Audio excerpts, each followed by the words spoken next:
If you're suffering from bulimia or binge eating disorder and you want to recover, a good thing is to get some expert help. But actually, it can be a bit more difficult than you think. So what I've done today, I've put together a little video that I'll give you some pointers of what to look for and what to definitely give a wide pass to. My name is Dr. Tony Henshall, but everyone calls me Tony. Now, not long ago, I was talking to a client of mine from New York. In the conversation, a really prominent eating disorder recovery coach came up. This person's all over YouTube, all over social media, etc., etc. And when I mentioned the name, the client said, her. I thought, oh gosh, you know. And she said, yeah. She said, do you know how much she charges? I said, well, no, I haven't a clue. And she said, $15,000. She said, who can afford that? It's ridiculous. $15,000. I said, how do you know? She said, well, I rang up and made booked in for a discovery call. But I didn't get her. I didn't get a therapist. I got a very, very aggressive salesman. And when I'm talking aggressive, he was very aggressive. I said, and told him I just couldn't afford it. Oh, he said, get your credit card out. And he really put pressure on me. And eventually, just had to hang the phone up and just get rid of it. It just left me a bad taste in my mouth. I started thinking about this and I thought, well, it's not that easy to sort out who can really, really help you and who just wants to take the money off you. So I've had a thought, and basically I'll discuss the people to avoid, and then I'll discuss what you should be looking for in an expert that can really help you. So, who to avoid? Well, there's two main groups of people out there to avoid: the under-trained and the super salespeople. Now, the under-trained people, I mean, for instance, I just did a Google search. I put eating disorders recovery, and the first private therapist that came up was a hypnotherapist. Nothing wrong with hypnotherapy.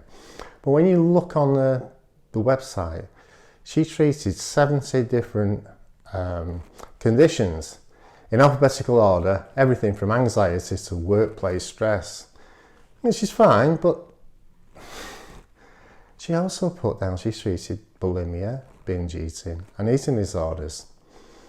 I'm going to say how much experience you could have in all the 70 things, but it just beggars belief that she's fully trained in an eating disorder and can really help you. Now, not all of it's their fault. They're often approached by clients who say, oh, I'm addicted to chocolate. I can't stop binging on chocolate. I'm a binge eater on chocolate. Can you stop me eating chocolate? Well, I'm a hypnotherapist, and yeah, of course we can. We can make chocolate seem very, very horrible for a short period of time at least. But will we cure your binge eating? Well, you won't eat the chocolate, but you'll just eat something else instead. So you'll be binging on cakes or bread or God knows what else. And they think they've cured you. They think they've done a good job. But have they really? So basically, if you haven't got someone who's specialising in an eating disorder, just give them wide berth. Now, the second set of people are what I call the super salespeople. But before we go into these people, I want to just make a side comment of who we're not talking about here. Now, there are a lot of people who've had an eating disorder and fully recovered, and have took the time to get the training, properly trained, do the research, and get fully experienced and dedicate their lives to helping others recover fully from this horrible condition, really. Now, if you can find one of these people, great. Work with them, and I'm sure they'll get a very, very fast recovery. But the group I'm talking about, I call them the super salespeople,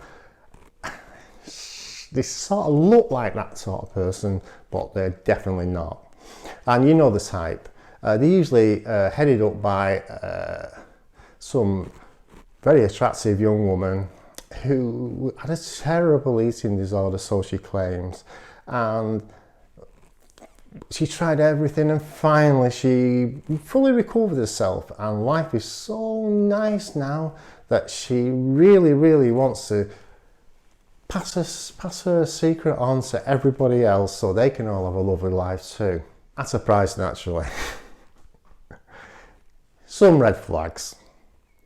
If they say, we can help you stop binge eating or bulimia and recover fully and lose weight, they can't. Now, we all know that some people lose weight as a byproduct of recovery. That's fine. But it's never part of the treatment. It's never part of the treatment. The last thing you need to be doing when you're recovering from an eating disorder is going on some kind of restricted diet. It's just not going to happen. Forget that. Another one is, you find this in lots of places. Sounds very good. Let's check it out. You get on a landing page on the website and it goes on and on and on, and benefit after benefit after benefit after recommendation after recommendation after. And by the time you get to the bottom, you think, oh my God, and then they go, well, how much is it? And there's no price there. But you can book a discovery call. Yes. The next ones is like bona fide therapists. Yes, get a discovery call. But with these types of people, you'll find that instead of a therapist, you get a salesperson, like the client from New York. And they'll put a lot of pressure on you.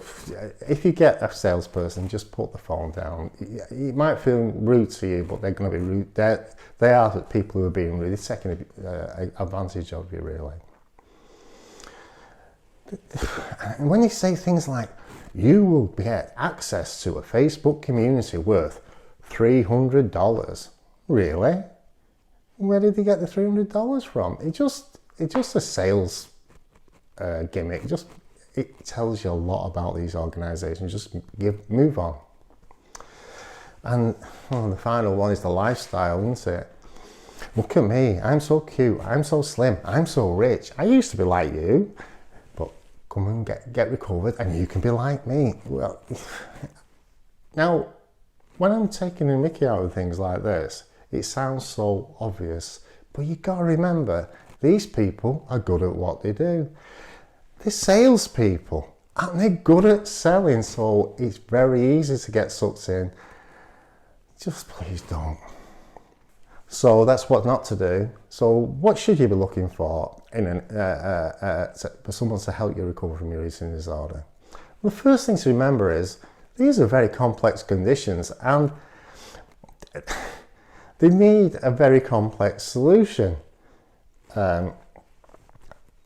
The person who's trying to help you needs to understand how your body works with food, and more importantly, how it works with lack of food and the effects it has on your body and your mind and your emotions.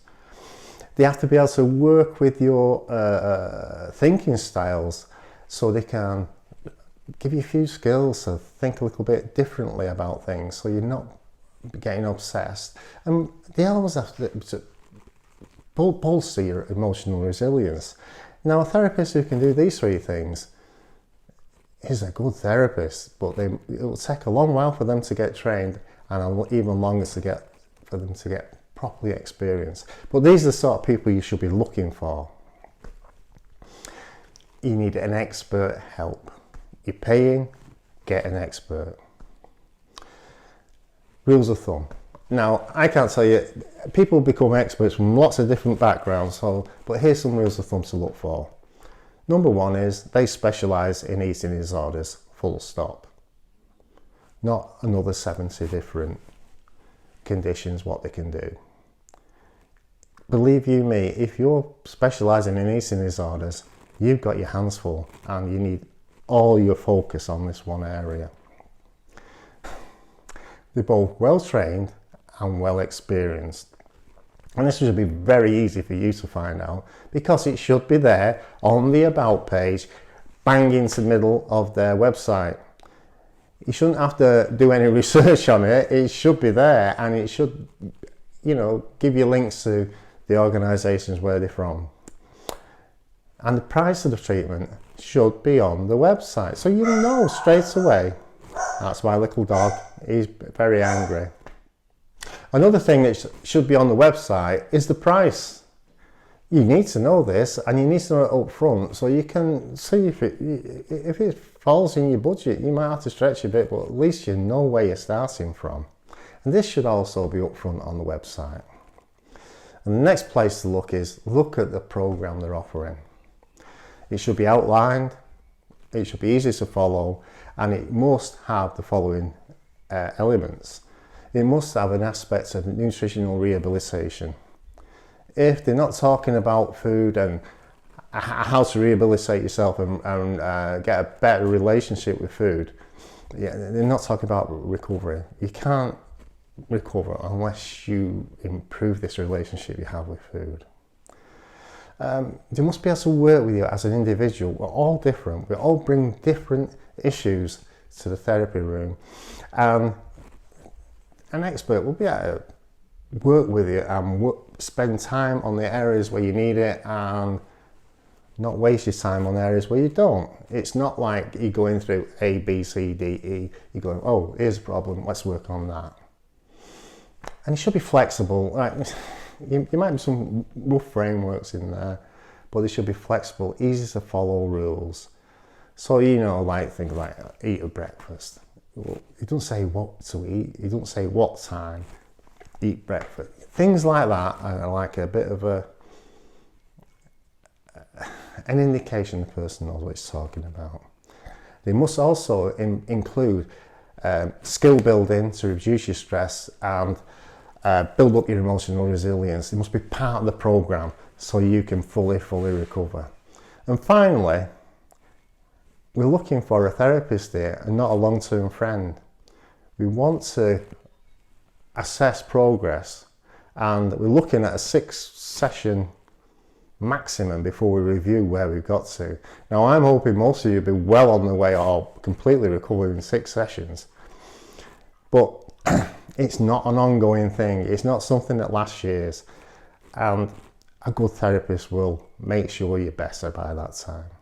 So I hope this has been useful for you, and I hope you got some good tips there for what to look for and what to avoid. Bye now.